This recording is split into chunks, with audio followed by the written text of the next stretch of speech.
want to see Stonehenge for free without paying the admission of £21 roughly that it costs? Well, if you do, keep watching this video because I'll show you exactly what you need to do to see this heritage site for free. Greetings from Stonehenge. I'm with my main man Ayush here today, and he's had to put his hat in his pocket because it kept flying off. There's a lot of wind today, so we're going to be interrupted by a lot of wind, and I don't mean flatulence or gas. There's a lot of wind, so hopefully it doesn't ruin the sound. So in Stonehenge, just parked on Fargo Road, which is close to Stonehenge, and just walking up a path because this is the actual free way to see Stonehenge and not pay the £21 that the ticket fee is. So imagine you're a family of 4, you're going to be paying £84. It's actually close to 85. I think it's about 21.20 or 21.30 each. So this is the actual free way to see it.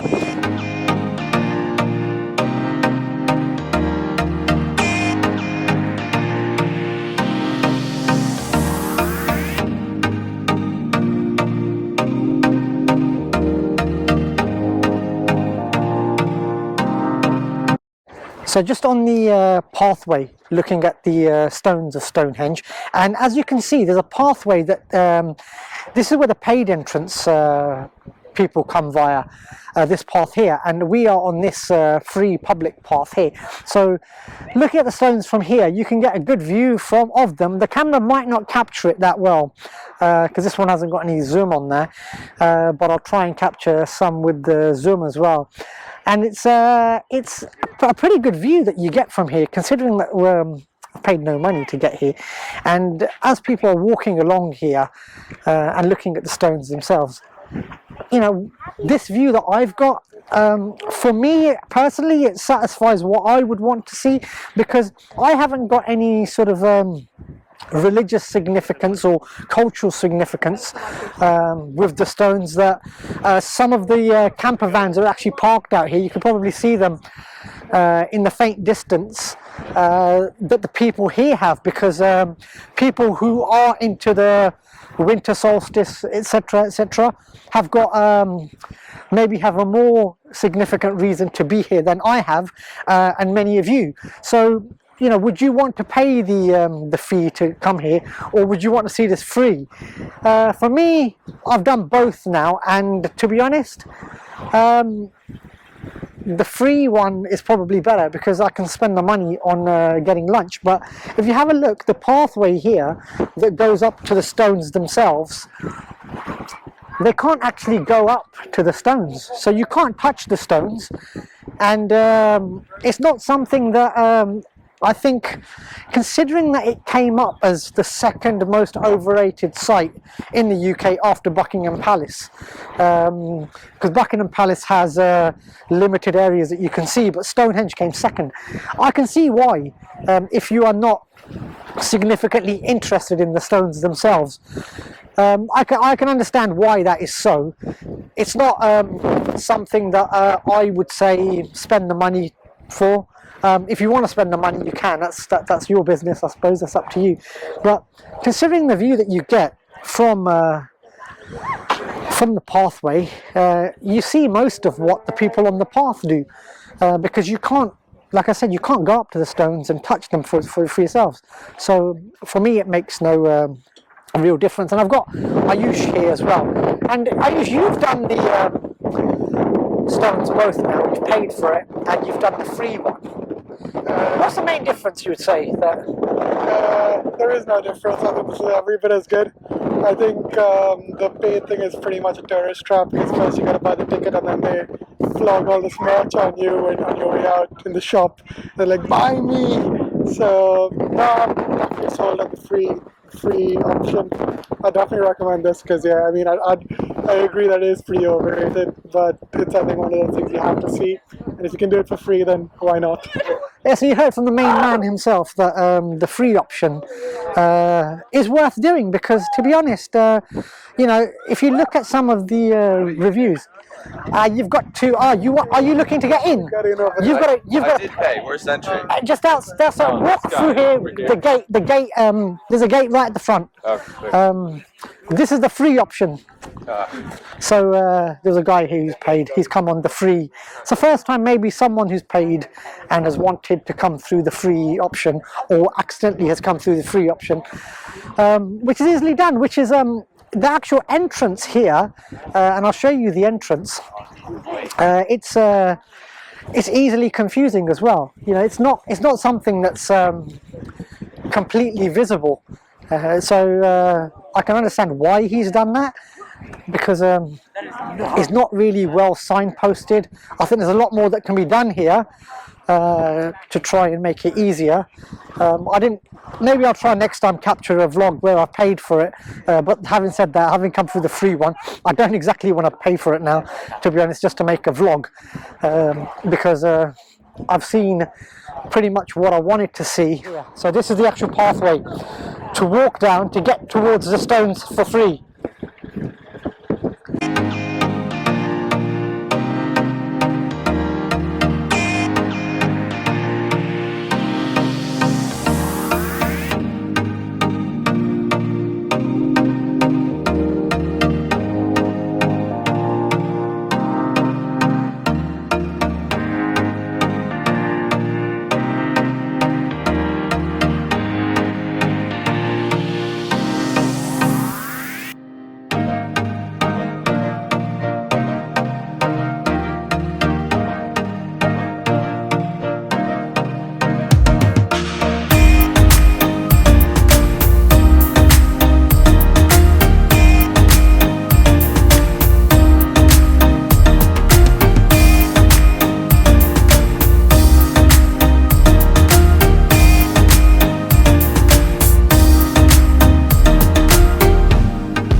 Power of teleporting, I've managed to get myself to Woodhenge, which is a few miles further along from Stonehenge, and it's a area where there are formation of stones much smaller than the ones in Stonehenge, but it's another tourist attraction nearby, and this one is completely free. There is no paid entry. It's completely free walking around this area. You even have people sitting on top of the stones as well, so it's another area, I guess, to explore whilst you're here. I've still got Ayush with me. He's like a bad smell, keeps lingering. He's still with me. Yeah, nothing you can do. And did you know this was here? No, I had no idea at all. I just saw it when we drove down to get to the Stonehenge, and I was like, oh, that looks pretty interesting. Let's stop by there and take a look. And it is mildly interesting. If you're going to Stonehenge, I'd recommend popping out here, have a play around. So you've got the opinion of Mr. Ayush there, which is true actually. If you're here, you may as well come and see this, because especially if the weather's like today, it's nice and sunny. It's quite nice walking around. I mean, I wouldn't recommend coming here when the rain is drizzling, thunderstorms, lightning, and the rain that we get. But on a decent day like today, and it's worth coming. It's worth coming here to see this, because it's only a few miles down. Probably a lot of people don't even know about it, because the actual main entrance to Stonehenge, you would not pass this. So those that have paid entry to Stonehenge, I don't think would noticed that this is here. If they researched it, fair enough, they'd know that this was here. But it's not something that you can just automatically see from where Stonehenge is, because it is a few miles down, getting towards the village area. And just same as Stonehenge, it's quite open. A lot of countryside here. It's fascinating, these places that exist. There must be I mean, not must be. There is so much history behind these places. And I saw a few people who were camped out here because you know, people who are into the different solstices, etc. And they were in their camper vans outside Stonehenge, and they go through a lot of preparation to be here, and it's significant for them, and there's a lot of meaning behind it as well. So, you know, for those that have you know, attachment to places like this, you know, I think it must be brilliant. Just as it is for anyone who has attachment to whatever it is there may be. But Stonehenge and Woodhenge, definitely come over here. Another place I would recommend, and I'm not going there on this trip, is Avebury. Avebury is another place where the actual stones themselves, they're quite brilliant. I think Avebury's probably got the best selection there, the best, the way that they're organised in Avebury itself. They're the ones that are worth seeing. I mean, Stonehenge is most famous and recognisable, but Avebury, I think, is, you know, if ever you are down in this area in the south of England, come down to see Stonehenge, Woodhenge and Avebury. But just going to wrap up my vlog from Woodhenge, and it's been an interesting one because, you know, the conclusion that I would derive from this is that, you know, yes, pay the entry if you want to for Stonehenge, if that's what you want to do. Me personally, I would take the free option, because I got to see just as much as I saw when via the paid option. So it's a no-brainer. I think a lot of people, me included, just pay because we didn't know the free option existed. So I think if you know the free option exists, I'd definitely go for that. And if you're watching this video, you do now. So there you go. Yeah, so the free option, you know, if you don't want to pay the 21, I think it's 21.30, I think, is the official rate now. I think with donation, I think it's 23.30 is what the current prices listed are. And, you know, it's one of those places where I think if you do want to do it free, you can. So take my advice and go for the free option. So from Stonehenge, it's or from Woodhenge, I should say, it's a goodbye.